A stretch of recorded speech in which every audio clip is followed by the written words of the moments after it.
Hello there, if you are new to my channel, please don't forget to subscribe. Nothing gets people's attention like a lot of money. It's one reason why people buy lottery tickets, send in sweepstakes forms, and turn the handles on slot machines. And who hasn't thought about what it would be like to be a billionaire for a day? Most of us would probably like to spend a day in the shoes of Elon Musk or Jeff Bezos. But when it comes to wealth that you can't even imagine, you probably haven't heard of the richest person who has ever lived on Earth. His name was Musa I of Mali, but he was also known as Mansa Musa, or Mansa means king. He lived in the 14th century and was king of the ancient kingdom of Mali in West Africa. Mansa Musa's rise to power was a bit of a surprise. In 1312, when King Abu Bakr II was lost at sea with a fleet of ships exploring the Atlantic Ocean, he took the throne.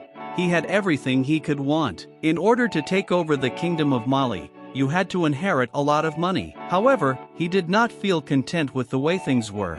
During his rule, he went to war and took over 24 new areas and cities, growing his empire. He also worked hard to make sure the empire stayed successful by growing its trade networks and stepping up mining in Mali. The kingdom had a lot of gold and salt deposits, which meant it would be rich for a long time if these resources could be used well. So, Mansa Musa stepped up his mining business by making thousands of men and women his slaves. He also made money from the ivory trade, which put pressure on elephant populations in the area.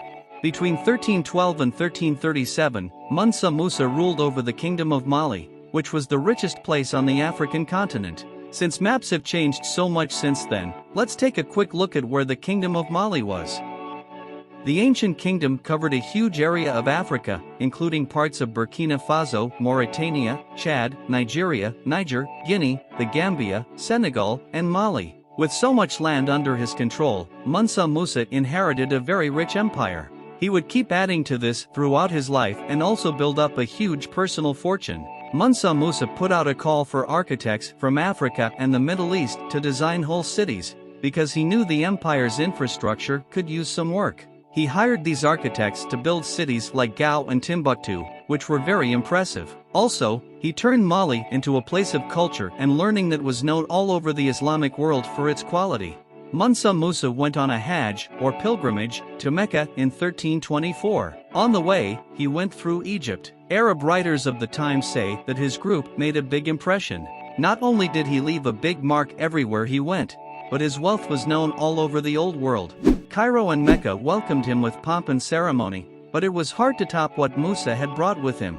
The Mali king must not have thought packing light was important, because he brought along 60,000 soldiers and 12,000 slaves dressed in silk and brocade from Persia.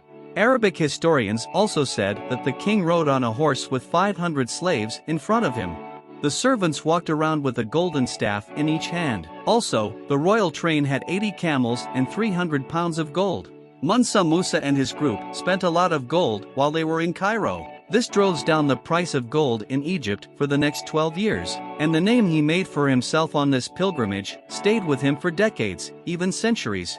The Catalan Atlas, a Spanish map made in 1375 AD, made sure that Europeans knew who Mansa Musa was. The cartographers who made it included a picture of West Africa and a picture of Mansa Musa sitting on a throne, with a golden staff in one hand and a gold nugget in the other. Even though the king died in 1337 AD, people all over the old world used him for hundreds of years as a symbol of unimaginable wealth. You might be wondering how Mansa Musa compares to people like Jeff Bezos and Elon Musk at this point. Could a ruler from the Middle Ages really compete with the tech giants of today? Here's how it breaks down. Jeff Bezos' net worth is approximately $151 billion, whereas Elon Musk's is approximately $241 billion. If the king of Mali were still alive in 2023, he would be worth almost $400 billion. That's a lot of money, right?